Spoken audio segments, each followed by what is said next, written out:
के पाक महीने में रोजे को लेकर बड़ा बयान सामने आया है, जिसमें कहा गया है कि महिला अगर गर्भवती होती है और उसे रोजा रखने में कोई परेशानी होती है या फिर डॉक्टर द्वारा दी गई सलाह के अनुसार रोजा रखने से बच्चे या माँ को परेशानी होगी, तो ऐसे में शरीयत ने इजाजत दी है कि गर्भवती महिला रोजा न रखे। इसी को लेकर मुफ्ती असद कासमी ने कहा कि अगर गर्भवती महिला को रोजा रखने में परेशानी होती है तो शरीयत यह इजाजत देता है कि वह महिला रोजा न रखे, बल्कि जब बच्चे की विलादत हो जाए और वह इससे फारिग हो जाए और सेहतमंद और तंदुरुस्त भी हो जाए तो वह रोजे की कजा कर सकती है और जो रोजे छूट गए हैं उन रोजों की कजा कर लें। लेकिन अगर गर्भवती महिला को रोजा रखने से कोई परेशानी नहीं होती है तो वैसे रमजान के पाक महीने में रोजा बिल्कुल न छोड़े।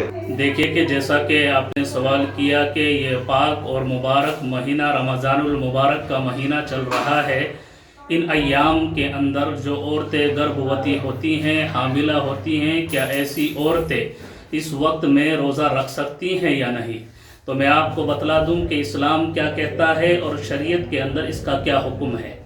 तो मैं ये बतला दूं कि अगर उस औरत को रोज़ा रखने से परेशानी होती है या माहिरीन डॉक्टर ने ये सलाह दी है कि अगर रोज़ा रखेंगे तो जो है बच्चे को परेशानी होगी और माँ को परेशानी होगी, तो ऐसी सूरत के अंदर जो है शरीयत ने इजाज़त दी है कि वो रोज़ा ना रखे, बल्कि जब वो विलादत से बच्चे की विलादत हो जाए और इस चीज़ से फारिग हो जाए तो उस वक्त में जब सेहतमंद और तंदुरुस्त हो जाए तो उस वक्त में इन रोज़ों की कज़ा कर सकती हैं। इन रोज़ों को जो रोज़े रमज़ान मुबारक के अंदर छूट गए हैं उन रोज़ों की कज़ा कर ले।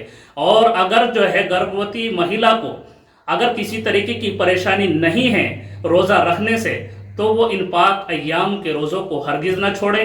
परेशानी होती है तो रोज़ा छोड़े, अगर कोई परेशानी नहीं तो रोज़ा हरगिज़ ना छोड़े।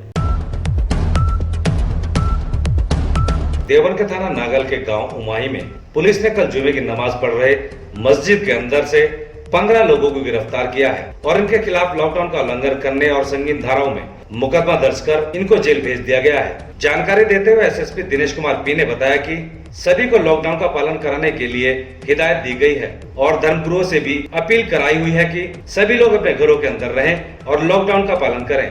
लेकिन इन्होंने लॉकडाउन का उल्लंघन किया है, इसलिए इनके खिलाफ संगीन धाराओं में मुकदमा दर्ज कर इनको जेल भेजा गया है। थाना नांगल में उमाही गांव में जुमे की नमाज पढ़ने की प्रयास हुआ है। मस्जिद में जाके जुमे की नमाज पढ़ने के प्रयास हुआ है। वहाँ पे तमाम बात कहने के बाद भी, अवेयरनेस प्रोग्राम चलाने के बाद भी, लोगों को समझाने के बाद भी इस कोरोना संक्रमण फैलने के इस वक्त इन लोगों के द्वारा नासमझी बरती गई है। मस्जिद में जाके भीड़ इकट्ठा करके नमाज़ पढ़ने की प्रयास हुआ है, जिसमें 15 लोगों को स्थानीय पुलिस के द्वारा गिरफ्तार किया गया है। उनके खिलाफ कठोर धाराओं में मुकदमा लिखा गया है, जैसे कि epidemic act, disaster management act 188 IPC एवं 269, 270 आईपीसी के धारा में मुकदमा लिख के इनको न्यायिक हिरासत तो भेजा जा रहा है। लगातार हम लोग अनुरोध कर रहे हैं, अवेयरनेस प्रोग्राम चला रहे हैं, धर्म गुरुओं के माध्यम से अपील कर रहे हैं, उसके बावजूद भी बहुत लोग पालन कर रहे हैं, कुछ लोग नासमझी दिखा रहे हैं। जो कुछ लोगों के वजह से हमारे सारे लॉकडाउन की फ़ायदा हमारे हाथ से निकल जा रहा है।